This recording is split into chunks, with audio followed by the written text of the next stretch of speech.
របៀបធ្វើនំប៉័ង hot dog ឬនំប៉័ងបេកុងងាយៗមានរសជាតិស្រួយឆ្ងាញ់សម្រាប់ញ៉ាំនៅផ្ទះចាអញ្ចឹងដើម្បីចង់ដឹងអំពីរបៀបធ្វើនិងគ្រឿងផ្សំយើងមានអ្វីខ្លះយើងចូលរួមទស្សនាវីដេអូទាំងអស់គ្នាជាដំបូងឡើយសម្រាប់គ្រឿងផ្សំដែលយើងធ្វើនំប៉័ងក្នុងថ្ងៃនេះគឺយើងធ្វើបាននំប៉័ង4ដោយខ្ញុំដាក់ម្សៅនំប៉័ងចំនួន140ក្រាម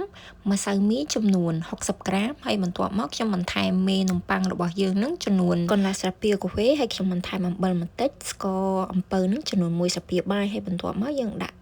ទឹកចំនួន150មីលីលីត្រហើយយើងចាក់វាម្ដងបន្តិចម្ដងបន្តិចមកបងប្អូនហើយយើងកូរច្របល់ឲ្យម្សៅរបស់យើងឡើងមានសភាពស្អិតជាប់គ្នាបែបនេះហើយយើងចាប់ផ្ដើមច្របាច់ម្សៅនំប៉័ងរបស់យើងដោយប្រើដៃយើងច្របាច់វាចុះឡើងបែបហ្នឹងមករយៈពេលប្រហែលជា3នាទី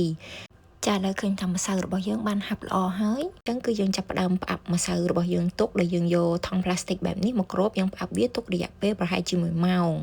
ចាំបន្ទាប់ពីយើងផ្អាប់ម្សៅរបស់យើងទុករយៈពេល1ម៉ោងហើយគឺឃើញថាម្សៅរបស់យើងបានឡើងធំល្អមែនតើជាបន្ទាប់មកទៀតខ្ញុំយកម្សៅនំប៉័ងដែលយើងបានផ្អាប់រួចអំបិញមិញហ្នឹងយើងយកវាមកកាត់ជា4ចំណែកតូចៗដោយជាដំបូងឡើយគឺយើងរោយម្សៅនៅលើជ្រុញ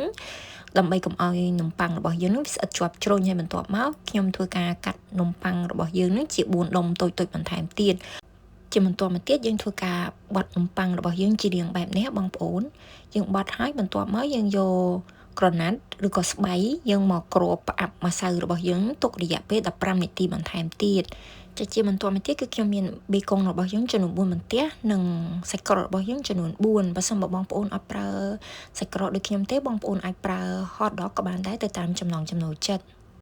ចាំបន្ទាប់ពីយើងផ្អាប់ម្សៅរបស់យើងទុករយៈពេល15នាទីហើយជាបន្ទាប់មកទៀតយើងចាប់ផ្ដើមខ្ចប់នំប៉័ងរបស់យើងដោយជាដំបូងឡើយគឺយើងយក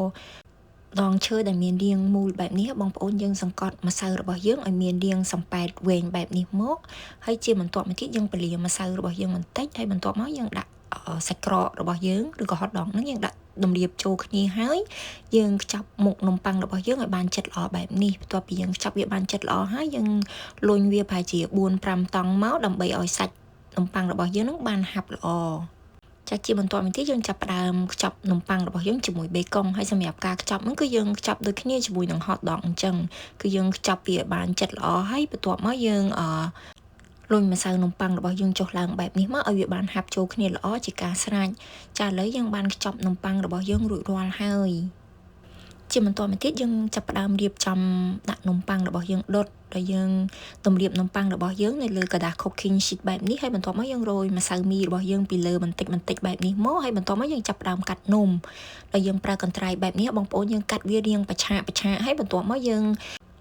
ទាញញែកនំប៉័ងរបស់យើងទៅឆ្វេងទៅស្ដាំអញ្ចឹងមកណាបងប្អូនឲ្យវាចេញជារាងបែបនេះមកជាការស្រេចហើយចាឥឡូវយើងបានកាត់នំប៉័ងរបស់យើងរួចរាល់ហើយជាបន្តមកទៀតយើងចាប់ផ្ដើមរៀបចំដាក់នំប៉័ងរបស់យើងដើម្បីដុតដោយមុនពេលដុតគឺយើងដាក់កម្ដៅ oven របស់យើងជាមុនសិនប្រសិនបើបងប្អូនដុតនំប៉័ងរបស់យើងជាមួយម៉ាស៊ីន air fryer សូមបងប្អូនដាក់កម្ដៅ